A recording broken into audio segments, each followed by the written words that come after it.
Hello and welcome back to Wired for Change. I'm Amy Yee, your host, and we like to explore the technologies, people, and ideas reshaping our world, as you know. Today I'm on site with Wendy Nather, the keynote this morning for the AtlSecCurity Conference 2026, or as many people know it as AtlSecCon. Wendy just delivered a wonderful keynote that really people are still talking about. And I'm delighted to have Wendy here with us today. The topic of your keynote was dangerous data, I think, Wendy. That's right? That's right. Perfect. Wendy, for our audience, do you just want to introduce yourself a little bit and what you do? So I'm Wendy Nather. I'm the Senior Research Initiatives Director at 1Password.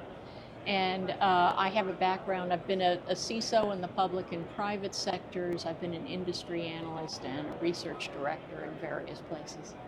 What a fascinating place to be. Wendy, I wonder if you could tell us a little bit about the spirit of your keynote. And I remember you said that you weren't here just to scare people, but it sounds like there are some things that we really do need to know about.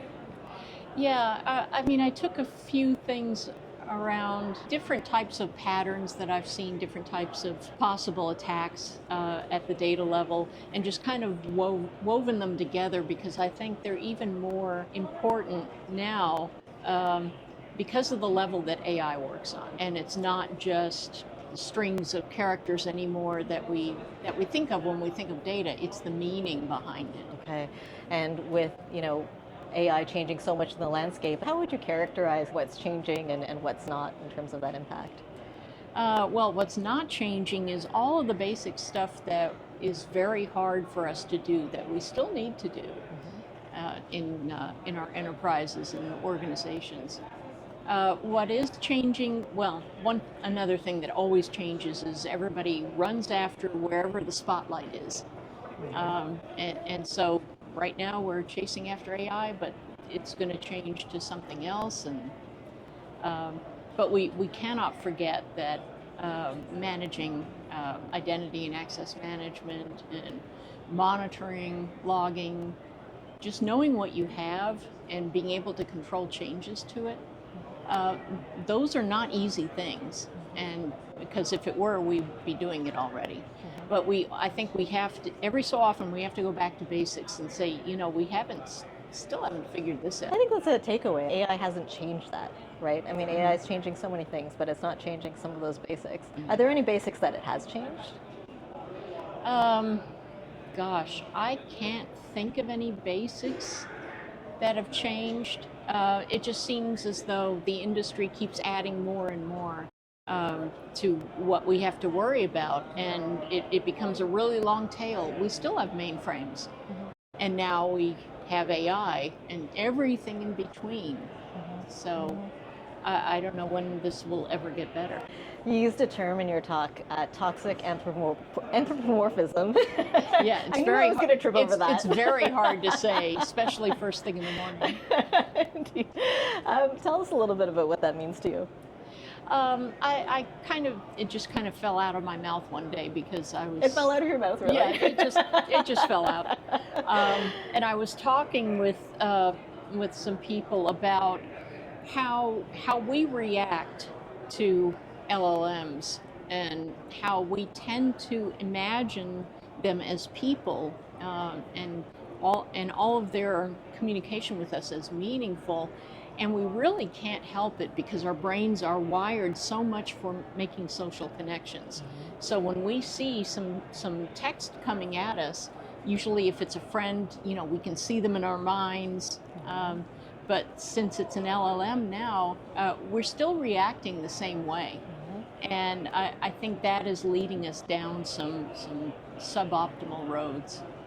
You talked about behaviors that we have now that we've been trained to have over time, and one of those behaviors that comes to mind for me is texting, right? And just feeling like that there's somebody behind those texts that are coming to us all the time, because generally there is. Generally there is. Applied to like ChatGPTs and the general purpose kind of AI. I mean, it's been easy for us to imagine that if there's a person behind there just because of our learned behavior that way that's supported by everyday kind of texting and email.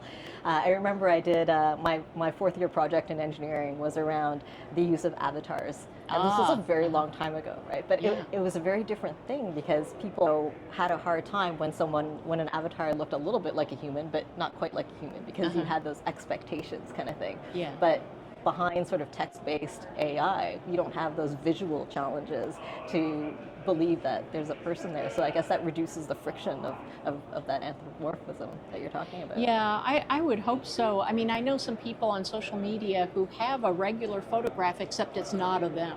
Usually it's a character, or somebody out of a movie, some actor or whatever.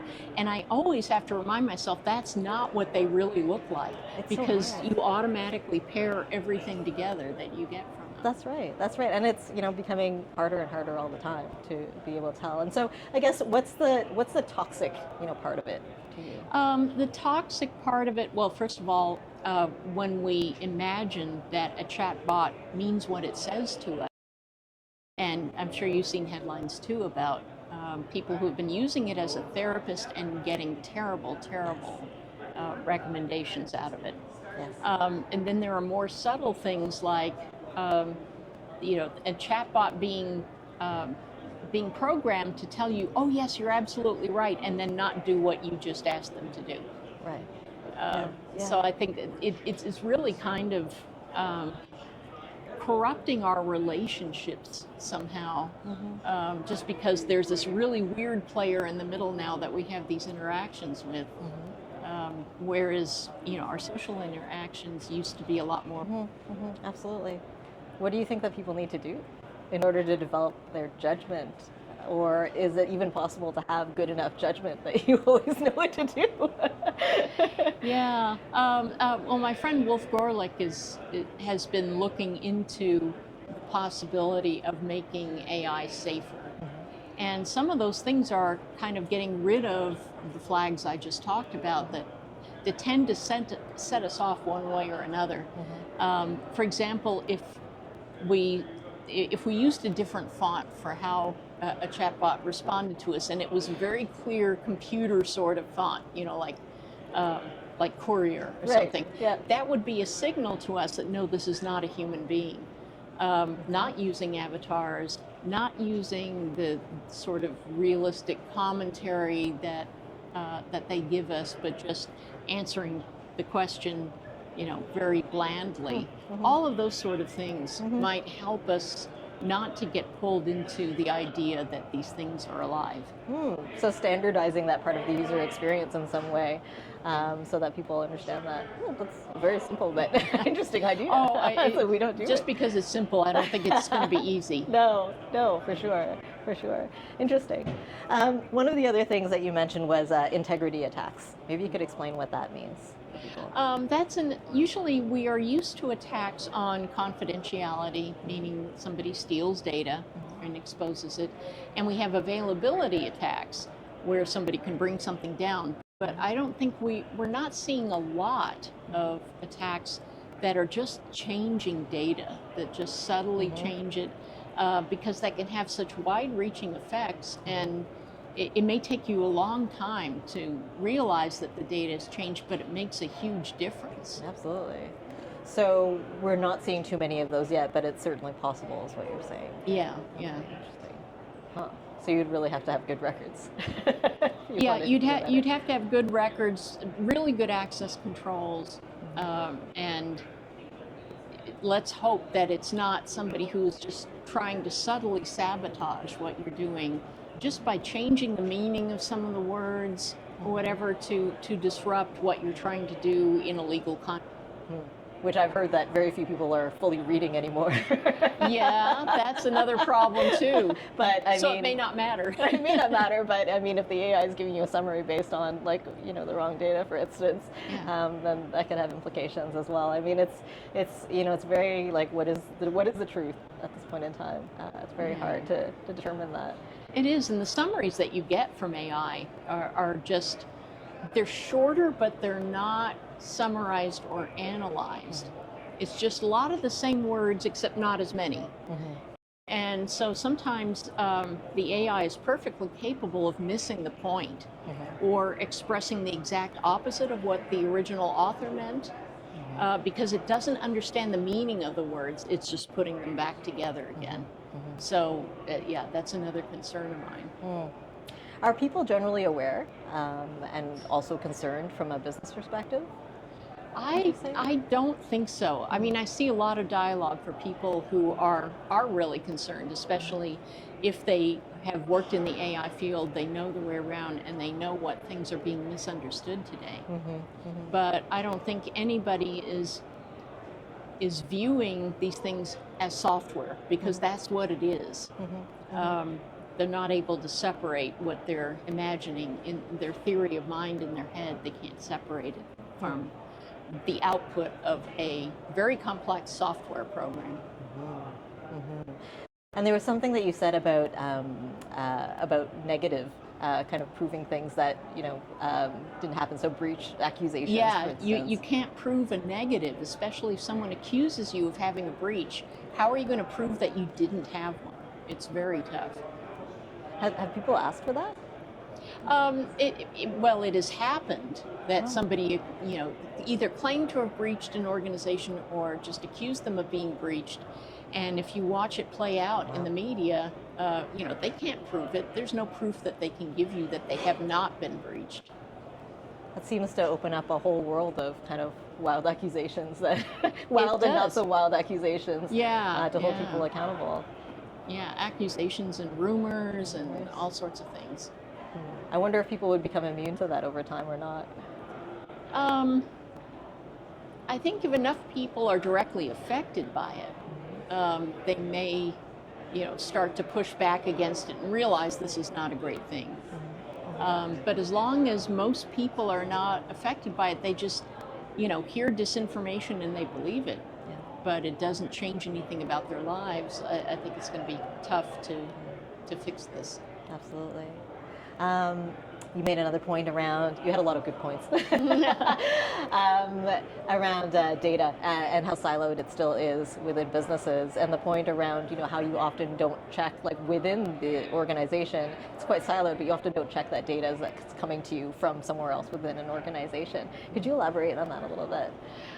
Yeah, I mean, we tend to trust the other departments in our organization, and if we have processes whereby they're sending us files or overnight batch jobs or anything like that, we tend to trust it because it's mentally we're all kind of inside of the same building. But if somebody manages to change the data to attack the integrity of the data, you don't have a process for looking at it before you use it. I mean, do people even look at an email that comes from somebody they work with and really analyze it for truth and accuracy? They usually don't. It's like, okay, if Amy says that, then I believe it, instead of going, I wonder if somebody else wrote that.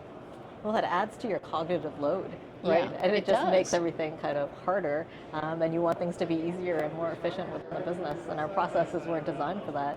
And you mentioned it's kind of like a second layer of zero trust when we haven't really finished like the first layer. Yeah, that's right. Just authenticating people is hard enough. Right, but then like really doubting kind of all the data that is coming from that person as well, constantly. Yeah. Do you know anyone who does a good job of that? Not really. I mean, it's, like you said, it's a cognitive load, and other people are concerned that AI is going to create more cognitive load on people because they're not just creating something, they're waiting for it to be created, and then they have to check all of it.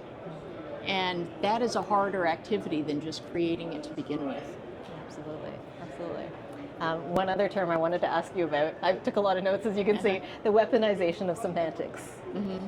Tell us what that means. Yeah, I mean, using the meanings of words to cause trouble, to start shenanigans. I guess I'll call it shenanigans. I gave the example of somebody, a journalist, David Sater, whose emails were stolen and then subtly altered, and they took out certain modifiers in sentences, and the end result was that it made him sound like he had a propaganda campaign going when he didn't. But just by removing, they didn't even rewrite it. That's the sort of thing that AI can do accidentally because it doesn't understand the meaning and context behind what we ask for. But we see these sort of propaganda campaigns happening, among people too. Wow. It makes me wonder as well, like, are we preparing, our children enough for reading into the semantics of things and detecting tone and being sensitive to how things are written? And is that useful? Yeah, I mean, sometimes I will, show a phishing email to my kids and say, see, this is why this is dodgy. I mean, would you believe it if it came from me? And I think a lot of kids are used to analyzing, picking apart, and responding to what their parents say because they want to argue with them. Like, it's not my bedtime, and because you said this and that and the other. And that being that argumentative will actually serve them well when it comes to judging. Anything, as you look at your research, is there anything that you're particularly curious about right now? For a long time, I've been curious about what actually works in security, because we know what people are doing, we just don't know if it works. So something like peer benchmarking is not helpful, especially if your peers are bad at security. So I would really love to see some more analysis and research into what actually appears to work.